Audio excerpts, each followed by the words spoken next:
Hello friends, welcome back to our YouTube channel. अभी हम लोग यहाँ पे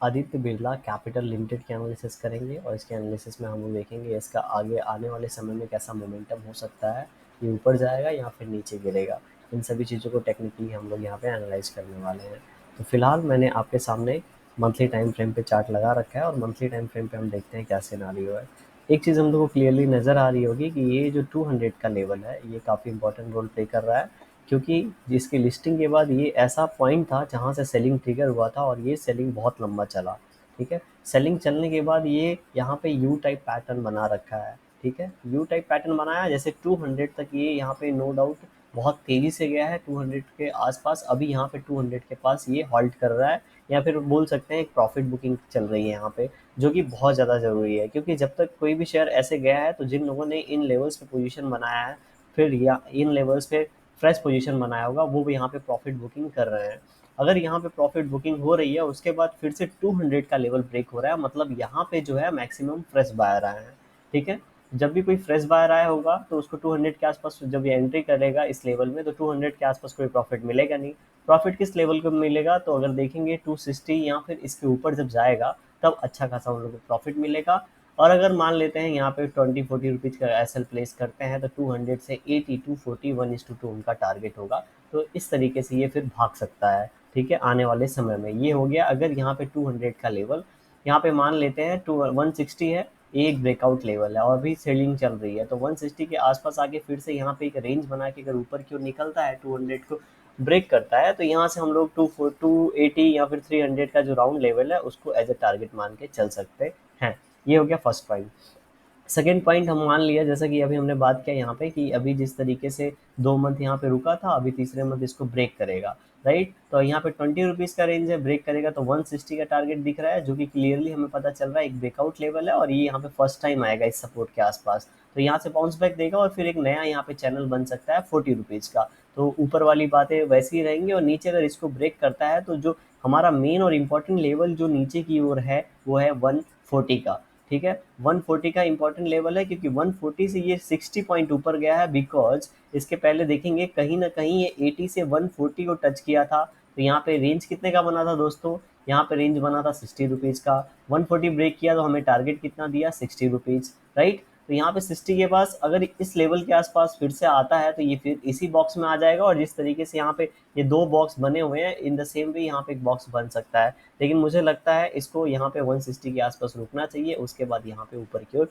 ब्रेकआउट देना चाहिए। ये हम लोग को लॉन्गर टर्म पे पता चल गया। राइट, अभी हम लोग छोटे टर्म पे चलते हैं। छोटे यहाँ पे टाइम फ्रेम पे हम लोगों को क्या दिख रहा है, एक चीज़ मैं आपको क्लियरली बताऊं कि ये जो ट्रेंड लाइन है 1 टाइम 2 टाइम 3 टाइम 4 5, यहाँ पे 6 टाइम इसके पास आ रहा है। कोई भी ट्रेंड लाइन को बार बार आगे कोई शेयर आगे हिट कर रहा है, नो डाउट यहाँ पे अच्छा सपोर्ट बना के ऊपर जा रहा था, यहाँ पे रेंज भी बना है। लेकिन अगर एक बार यहाँ पे ब्रेकडाउन होता है, ठीक है, तो ये इसका लगभग लगभग 30% तो गिरेगा ही, और ज़्यादा चांसेस नहीं है 50% तक करेक्ट हो जाता है। तो हम लोग एटलीस्ट 30% नीचे यहाँ पे नीचे देख के चलेंगे। प्लस कुछ वीक से, मतलब जैसा कि हमने मंथली टाइम फ्रेम पे ऑलरेडी देख ही लिया है, 2-3 वीक से साइडवेज जा रहा है, तो ये साइडवेज वाला पैटर्न इस तरीके से कुछ इसका चल रहा है। तो अगर इस केस में यहाँ पे इस ट्रेंड लाइन को ब्रेक करता है प्लस ये वाली ट्रेंड लाइन को ब्रेक करता है, तो हम लोग क्या कर सकते हैं, जैसा कि वहाँ पे मंथली टाइम फ्रेम पे दिखाया था, इन द सेम वे यहाँ पे 1:1 प्लॉट करेंगे तो उस हिसाब से भी हमारा टारगेट कितना आएगा। सबसे पहले तो ये 170 को आके हिट करेगा। राइट, मैं यहाँ पे बताता हूँ आपको क्या होगा। यहाँ पे सबसे पहले ये आके 170 को हिट करेगा और यहाँ पे ये ट्रेंड लाइन है। ठीक है, 170 को हिट करने के बाद फिर से ये बाउंस बैक जाएगा, क्योंकि एक तरीके का ये 170 क्या है, एक सपोर्ट लेवल है। फिर जब बाउंस बैक जाके वापस इस ये जो ट्रेंड लाइन है इसे यहाँ से रिजेक्शन मिलेगा, ये वापस आएगा और वापस आने के बाद फिर जाके 160 टच करेगा। 160 टच करने के बाद फिर जैसा कि हमने मंथली टाइम फ्रेम पे देखा था, यहाँ से एक बाइंग हैपनिंग हो सकती है और हो पड़ सकता है, फिर जाके आगे वाले आने वाले समय में ये इस तरह का पोल एंड फ्लैग पैटर्न बन जाए और ये इस तरीके से ब्रेकआउट हम लोग को दे। ये हो गया फर्स्ट सिनारियो। सेकंड सिनारियो, अगर ये मान लेते हैं ये जो ट्रेंड लाइन है यहाँ पे, जैसे आज के दिन ज़्यादा अच्छी खासी सेलिंग हुई है इसलिए इतना बड़ा कैंडल हम लोग को दिख रहा है, मान लेते हैं यहाँ पे आने वाले 2-4 दिन में ये सेलिंग यहाँ पे थोड़ी सी रुकती है और बीच में कहीं हम लोग को क्लोजिंग मिल जाता है, या 180 के आसपास ही क्लोजिंग हम लोग को मिल जाता है। उसके बाद आने वाले समय में अभी हम लोग डेली टाइम फ्रेम पे देखेंगे कि यहाँ पे इन कैंडल्स इन ट्रेंड लाइन पे अगर कोई ग्रीन कैंडल बनता है, चलिए हम लोग 1 डे टाइम फ्रेम पे देख ही लेते हैं। वन डे टाइम फ्रेम पे हम गए यहाँ पे, आज के दिन हम लोग को बहुत ही बड़ा सेलिंग कैंडल दिख रहा होगा, जो कि अभी तक का सबसे बड़ा सेलिंग कैंडल हम लोग को यहाँ पे दिख रहा है, राइट, नो डाउट, कोई बात नहीं, यहाँ पे इतना बड़ा सेलिंग कैंडल बना है, ठीक है। अभी मान लेते हैं आने वाले समय में कल के दिन क्या होगा, बहुत बड़ा सेलिंग कैंडल है तो लोग डरे होंगे किसी कारणवश, तो हो सकता है कल के दिन एक और यहाँ पे कैंडल बने, लेकिन चूंकि सपोर्ट बहुत पास में है, ठीक है, सपोर्ट 170 के आसपास, ये 178 के आसपास बहुत पास में है, और जो मेनली यहाँ पे सपोर्ट देखा जाएगा वो है 172 के आसपास। और ऑलरेडी कल के दिन से आज के दिन बहुत ज़्यादा सेलिंग हो गया है, तो कल ऐसा लग रहा है कि यहाँ पे एक छोटा कैंडल बनेगा, क्योंकि सपोर्ट बहुत पास में है और बहुत ज़्यादा सेलिंग आज ऑलरेडी हो चुकी है, तो यहाँ पे अगर ये साइडवेज जाता है, ज़्यादा मैक्सिमम प्रोबेबिलिटी किसकी है कि ये थोड़ा सा एक छोटा कैंडल बनाएगा, क्योंकि लोग कंफ्यूज हो गए होंगे, उनको समझ में नहीं आएगा क्या करना है, क्योंकि ऑलरेडी बहुत ज़्यादा सेलिंग हो चुकी है, सपोर्ट है, इसलिए यहाँ पे एक छोटा कैंडल बन सकता है, ठीक है, जिसकी हायर प्रोबेबिलिटी है। अब मार्केट है, कुछ भी हो सकता है, बहुत बड़ा भी कैंडल बन सकता है, लेकिन हम लोग ट्रेड कहाँ लेते हैं, जहाँ पे हायर प्रोबेबिलिटी हम लोग को दिखती है, इसीलिए हम लोग थोड़ा रिस्क लेके अच्छा प्रॉफिट बनाते हैं, राइट। ये हो गया कल की बात। अभी यहाँ पे मान लेते हैं कल के दिन यहाँ छोटा कैंडल बना और यहाँ पे फिर छोटे छोटे कैंडल बनने लगे 2-4 दिन, और उसके बाद एक यहाँ पे बड़ा सा कैंडल बनता है जो कि इन दोनों ट्रेंड लाइन को इस तरीके से टच कर रहा होगा और वो ग्रीन कैंडल होगा, राइट। तो हम लोग क्या कर सकते हैं, इस कैंडल का एसएल लगा के यहाँ पे पोजीशन बना सकते हैं, क्योंकि अब लग रहा है कि जिस तरीके से ये चैनल फॉलो हो रहा था, नीचे वाला यहाँ पे बॉटम बनाया, ट्रेंड लाइन के पास सपोर्ट लिया, नो डाउट ये भी मैक्सिमम टाइम यहाँ पे क्या हो रखा है,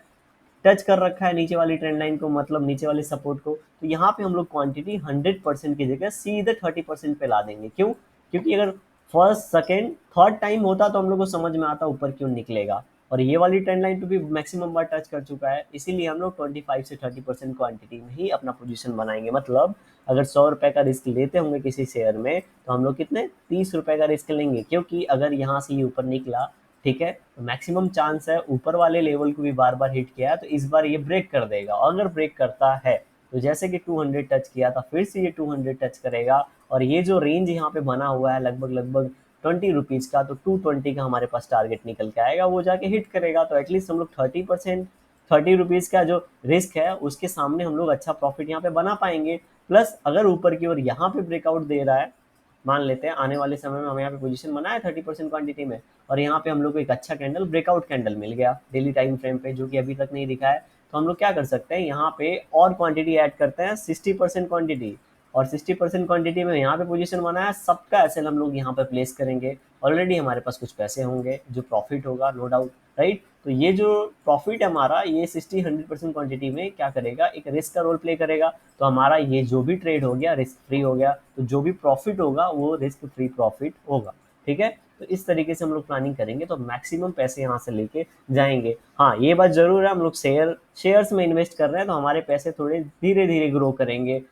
शेयर्स ऑप्शंस एंड फ्यूचर्स में होते हैं तो बहुत तेजी से ग्रो करते हैं, लेकिन यहाँ पे रिस्क कम है तो पैसे भी कम है, लेकिन हम लोग को धीरे धीरे ही पैसा बनाना है, ठीक है, एक रात में हम लोग को अमीर नहीं होना। तो यहाँ पे इस तरीके से हम लोग प्लानिंग करेंगे और छोटी सी रिस्क के साथ अच्छा प्रॉफिट बुकिंग करने की कोशिश करेंगे। तो इस तरीके का यहाँ पे सिनारियो बन सकता है, और नीचे का ऑलरेडी हमने बात कर रखा है, मानते हैं यहाँ पे इस तरीके से ब्रेक डाउन हो रहा है, ठीक है, ब्रेक डाउन होगा, अगर किसी को सेलिंग करना है तो इंट्राडे में सेलिंग पॉसिबल होगा, और अगर इसको ऑप्शनल अगर इसको लेके जाना है तो इसका फिर फ्यूचर शॉर्ट करना पड़ेगा, जो कि काफ़ी महंगा पड़ता है, इसलिए मैं सेलिंग पे ज़्यादा यहाँ पे ध्यान नहीं देता। अदरवाइज यहाँ पे अगर इसको ब्रेक करेगा तो सीधे ये नीचे आएगा 172 के पास, 172 के पास सपोर्ट है, सपोर्ट लेके क्या करेगा, ये ट्रेंड लाइन को रिटेस्ट करने जाएगा, मैक्सिमम केसेस में इस ट्रेंड लाइन को भी ये रिटेस्ट करने जा सकता है। लेकिन अगर 176 के पास एक यहाँ पे रेड कैंडल बनता है, छोटा कैंडल बनता है, तो इसी कैंडल का ऐसा लगा कि हम शॉर्ट कर सकते हैं, क्योंकि फिर मैक्सिमम चांस है ये इसी ट्रेंड लाइन से नीचे आएगा, और जो भी हमने नीचे के लेवल्स डिस्कस किए हैं उन लेवल्स को ये दिखा सकता है। तो बहुत ही शॉर्ट एंड स्वीट यहाँ पे ये प्राइस एक्शन बना सकता है, ज़्यादा इसको हम लोग टिपिकल नहीं करेंगे, बहुत ही सिंपल वे में इसको हम लोग ट्रेड कर सकते हैं आने वाले समय में। वीडियो कैसी लगी कमेंट सेक्शन में बता दीजिएगा, वीडियो पसंद आई होगी तो लाइक कर दीजिएगा, चैनल पे नए होंगे आप सब्सक्राइब कर सकते हैं। Thank you for watching this video.